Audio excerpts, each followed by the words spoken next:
Terima kasih Anda masih bersama Sapa Indonesia Akhir Pekan. Saudara, saya mau ke Pak Odo. Pak Odo, tadi kita bahas soal harga. Mau tidak mau ada tambahan fasilitas yang disiapkan oleh pihak pelaku industri pariwisata dengan menyiapkan protokol kesehatan seperti masker, mungkin hand sanitizer. Ini berarti tidak bisa terhindarkan harga menjadi lebih tinggi.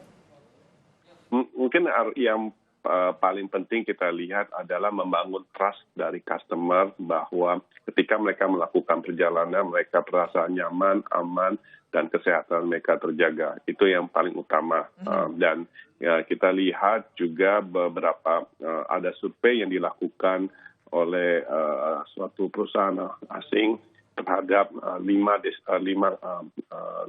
customer terbesar, yaitu dari Amerika, dari Jepang, Hong Kong, Taiwan, dan juga Korea Selatan, bahwa ternyata yang mereka inginkan juga adalah ada dua hal. Kamar sering-sering dibersihkan pakai UV light, ultraviolet, dan kedua ada rapid test. Apapun yang dilakukan adalah saya kira paling penting membuat rasa aman dan nyaman bagi customer untuk membangun rasa trust, rasa percaya bahwa ketika mereka melakukan perjalanan ke suatu tempat, mereka akan mendapatkan fasilitas yang terbaik. Nah, tadi disampaikan Pak Azari mengenai quality tourism. Itu yang memang yang dibahas pada ratas tanggal 28 Mei lalu, dan itu yang menjadi rencana pemerintah untuk 5 tahun ke depan untuk membangun quality tourism. Dan hal utama yang dilakukan pemerintah saat ini adalah salah satunya membangun 5 destinasi super prioritas, yaitu Danau Toba, Borobudur, Mandalika, Labuan Bajo. Belum sampai ke sana, Pak Odo. Soal harga tadi, berarti siapa yang menanggung biaya tambahan ini? Jadi mungkin harus dilihat, kan pemerintah telah menyalurkan beberapa subsidi, tapi mau nggak mau memang customer yang akan menanggung tersebut. Dan ini kan kita lihat dari hari ke hari trennya seperti apa. Memang pada saat ini akan terjadi peningkatan price-nya. Nanti kita lihat gimana dari mungkin tahun depan, apakah price-nya tetap naik atau perlu langkah-langkah dari pemerintah. Dan kedua adalah tren yang kita lihat adalah para wisatawan domestik lebih dalam waktu 1 dan 2 bulan ke depan lebih tertarik untuk melakukan perjalanan yang sifatnya dekat dari satu titik ke titik lain yang bisa dijangkau dengan kendaraan pribadi. Nah, ini yang kita lihat. Nah, sampai 1-2 bulan ke depan seperti hal tersebut. Nah, oleh karena itu adalah kita setelah melakukan pembahasan dengan beberapa kepala dinas Indonesia yang kita dorong mereka untuk melakukan in-city activation, artinya menarik wisatawan dari tempatnya dia sendiri. Katakan kalau dia di Padang, dia mendorong wisatawan domestik untuk melakukan perjalanan di sekitar tersebut. Mengenai harga tiket pesawat tadi disampaikan, trennya belum mengarah ke sana. Orang akan merasa comfortable untuk melakukan perjalanan yang lintas kota atau lintas daerah.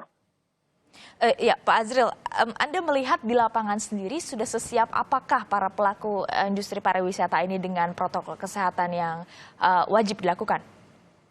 Kalau protokol seperti Pak udah sampaikan tadi, kita sudah siap ya. Baik industrinya mulai dari flight-nya sampai ke destinasinya, termasuk kesiapan. Hanya yang jadi masalah ini diskusi dengan Pak Odo. Jadi ada satu daya saing internasional kita, itu sejak 2015, 2017 sampai 2019, itu ada 4 indikator terendah kita. Apalagi dengan ASEAN. Nah, salah satu di antaranya itu Pak Odo ya, ada health and hygiene. Nah, kedua adalah safety and security. Nah, itu basic sekali itu. Kita masih rendah itu. Itu yang menilai adalah Global World Economic Forum. Yang ketiga adalah environmental sustainability, lingkungan. Nah, kita harus jaga nih. Yang keempat adalah tourist service infrastructure. Jadi infrastruktur layanan turis.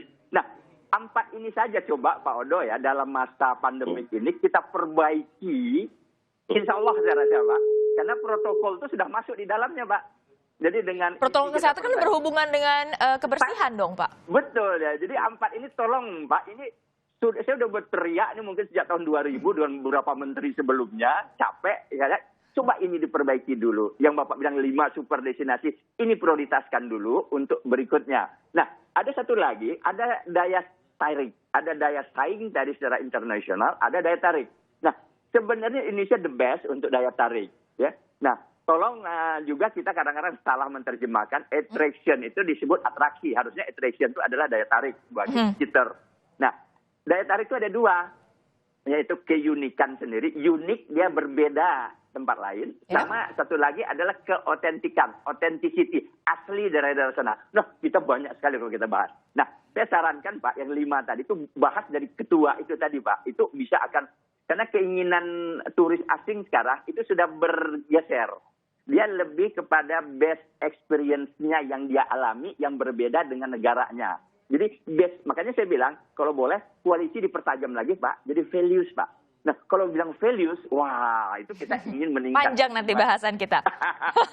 Jadi daya tarik oke, tapi daya tarik tidak boleh menjadi yang utama, tapi mengenyampingkan protokol kesehatan dalam hal ini adalah kebersihan tadi yang menjadi satu kekurangan yang masih dilihat. Ya, itu basic betul. Ya, jadi basicnya itu harus dulu. Jadi masalah persiapan pandemi sekarang ini kalau saya sarankan Pak Odo ya, itu kita perbaiki dulu gitu. Nah, saya setuju wisatawan dalam negeri dulu atau wisnus ya kita kembangkan. Ya, itu saya setuju sekali. Nah, dalam rangka mengembangkannya itu jangan lupa supaya World Economic Forum tidak menilai kita lagi yang terendah yang 4 tadi. Kalau bisa tuh hilang tuh Pak Odo. Gimana Pak Odo soal kebersihan tadi? Betul, Bu. Dan ini yang menjadi concern kita bersama. Karena kan kalau Pak Azeri, kalau saya melakukan perjalanan, kalau tempatnya jorok, WC-nya juga agak kotor, tentu saja dia akan sekali datang dan tidak akan kembali lagi ke tempat tersebut. Dan tentu juga bisa membuat kita sakit sendiri, maksudnya mendatangkan penyakit. Ya, betul.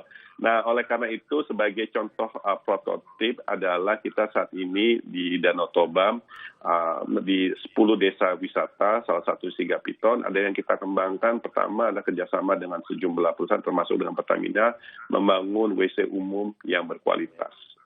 Kedua adalah bekerjasama dengan teman-teman penggadaian untuk masalah penanganan sampah. Jadi 2 hal tersebut tadi yang disampaikan Pak Azari, yaitu indeks Travel and Tourism Competitive Index. Memang dari 4 tersebut yang kekurangan Indonesia, dan ini yang akan dilakukan, yang tengah kita lakukan terutama di 5 DPSP mengenai aspek kebersihan, mengenai aspek hygiene-nya, termasuk aspek safety. Nah, untuk aspek safety-nya, kita sudah mempunyai sebetulnya sebelum COVID-19 terjadi, kita telah membangun protokol mengenai keselamatan dan keamanan. Jika ada terjadi sesuatu, apa yang harus dilakukan di destinasi tersebut. Rencananya pada Maret lalu kita melakukan simulasi di Labuan Bajo. Ketika ada seseorang mengatakan ada kecelakaan di Labuan Bajo, waktu dunia ABCD-nya sudah kita siapkan, namun karena pandemi jadi kita undur setelah pandemi ini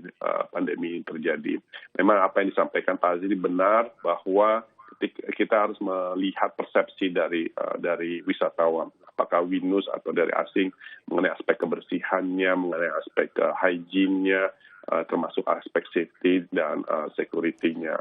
Berarti infrastruktur yang mendukung kesehatan harus selesai dulu sebelum nanti akan diterapkan travel bubble, Pak Odo. Sudah dipastikan? Mungkin travel bubble kan kita kan kalau infrastruktur kesehatan sudah ada kan, seperti di Bali sudah banyak hotel-hotel, rumah sakit berkualitas, ataupun juga di Jakarta. Yang perlu dilakukan adalah kita ada kesepakatan standarnya sama antar satu negara. Ketika seseorang melakukan perjalanan dari Tokyo ke Jakarta, kita sudah harus pastikan bahwa si traveler ini bebas dari COVID-19, dan ketika dia di Jakarta, dia juga melakukan protokol-protokol yang telah kita siapkan. Pak Odo, bagaimana memastikan semua stakeholder menerapkan protokol kesehatan itu?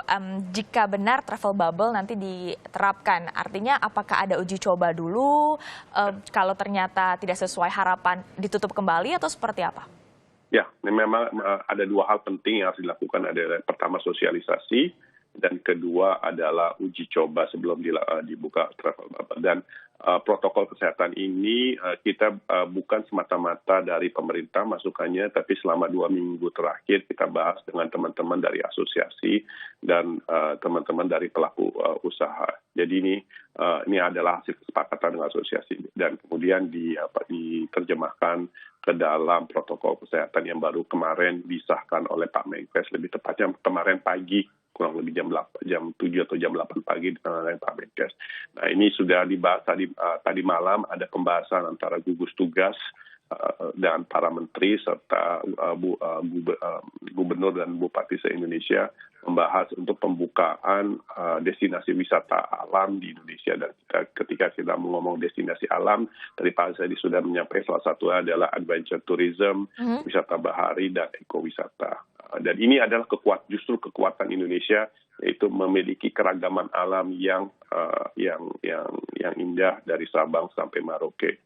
Dan keragaman ini mungkin yang membuat mungkin kita menjadi yang terdepan di kawasan Asia Tenggara. Oke, pertanyaan yang sama untuk Pak Azril, bagaimana untuk memastikan komitmen dari semua pihak untuk menjalankan protokol kesehatan jika nanti travel bubble ini betul-betul ditetapkan, belajar mungkin dari negara-negara lain? Iya. Yang basic saja tadi, kalau menurut kami sih dari pihak industri maupun asosiasi menyatakan bahwa ini harus pertama sekali kita benahi dulu. Jadi kalau ini selesai, tadi Pak Odo juga bilang, nah ini siap. Gitu. Hanya memang kadang-kadang kami bertanya, ini apakah memang semuanya ini beban bagi industrinya atau bisa nggak dibantu oleh pemerintah? Nah ini bisakah? Itu kan salah satu di antaranya. Tetapi satu hal yang barangkali menarik ini Pak Odo ya. Bagaimana kita membuat krisis ini itu bukan as a krisis, tapi krisis itu menjadi peluang. Nah, bagi kita tadi sudah disampaikan. Nah, coba kita berpikir mindset kita itu positif gitu untuk ke depan. Karena kalau kita bisa bikin, sekarang kami sudah mengembangkan yang kami sebut dengan hospital. Jadi hospitality technology. Jadi baik di hotel dan sebagainya. Kemudian ada lagi yang kami sudah kembangkan juga adalah hospital yang dikelola secara hotel, jadi hospital. Nah, ini kami kembangkan. Ini berbagai negara sekarang sudah melaksanakan. Sekarang alhamdulillah kita sudah banyak, hotel kita juga sudah hospital kita, rumah sakit kita juga sudah dikelola secara hotel. Jadi sebenarnya kawasan hospitality kita atau termasuk accommodation, lodging itu juga sudah masuk ke hospital kesehatan tadi. Nah, jadi sebenarnya ini yang paling penting bagi kita. Dan satu lagi bahwa dengan pergeseran kita lebih kepada high touch, artinya human touch kita. Jadi kita itu disebut juga kadang-kadang people industry. Nah, itu barangkali Pak Odo, saya mau nitip kepada Pak kalau rapat di kabinet. Kita itu sekarang yang menilai itu adalah orang si wisatawannya gitu. Jadi artinya human touch-nya ini yang barangkali yang harus kita ini sehingga mereka percaya, believe it, mindset berubah sehingga si wisatawan lokal ataupun wisnus kita mau bergerak antar provinsi, kemudian juga yang luar negeri juga atau wismannya bisa juga percaya. Ya, kepercayaan ini barangkali yang harus kita, karena mereka mengingat bahwa harus juga equal treatment ataupun equal kegiatan yang bisa kita kembangkan bersama. Itu yang paling penting barangkali. Boleh ditanggapi sedikit saja Pak Odo, kajian dari ICPI?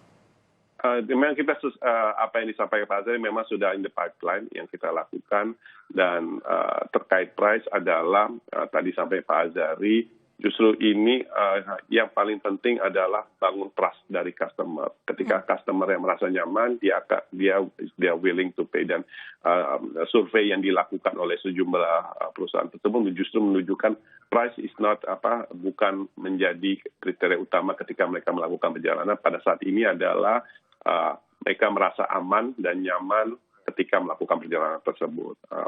Dan ini yang mungkin kita akan duduk mungkin dengan Pak Azari dan teman-teman untuk memperkaya lagi, konsep dan untuk penerapan mengenai quality tourism yang harapannya ke depan kita bisa terapkan. Jadi quality tourism is about sustainable development, masyarakat diuntungkan, lingkungan hidup dijaga, dan pertumbuhan ekonomi tetap jalan.